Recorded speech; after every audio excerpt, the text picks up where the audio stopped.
Hey guys, Nick here for Rev3 Games, and I recently got to play a couple hours of the PC version of The Evil Within. If you haven't heard of The Evil Within, it's the debut game from Shinji Mikami's new studio, Tango Gameworks.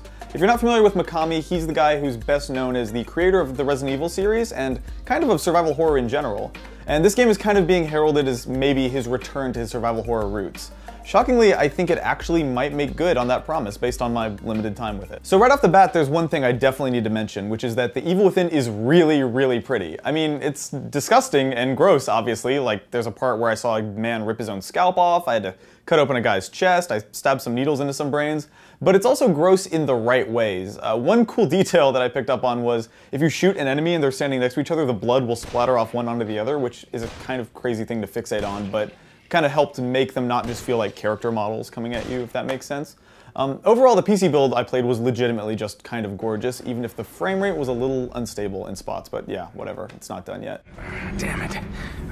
That was close. I was given the chance to play most of the 4th and 8th chapters of the game, which actually seemed pretty directly inspired by two of Mikami's best-known games. The first chapter I played felt very Resident Evil 4, and the other chapter felt very Resident Evil 1. The first section involved this sort of small open area consisting of these wood cabins that you can enter in any order, and the second area was, no surprise, an enormous mansion full of puzzles and traps and these monsters that are technically not zombies, I guess, called Haunted. What impressed me most about both of these sections, though, was how open they both felt.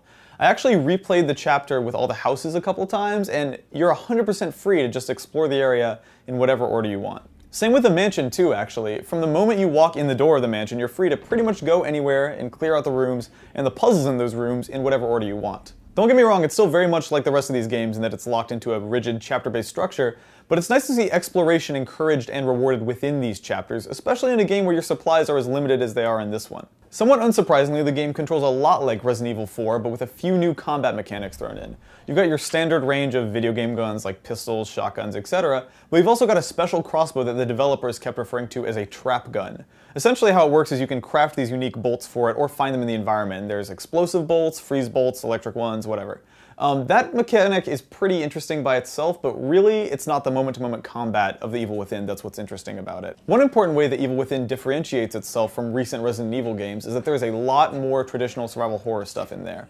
The limited ammo that you have in this game isn't actually the only classic survival horror aspect of it.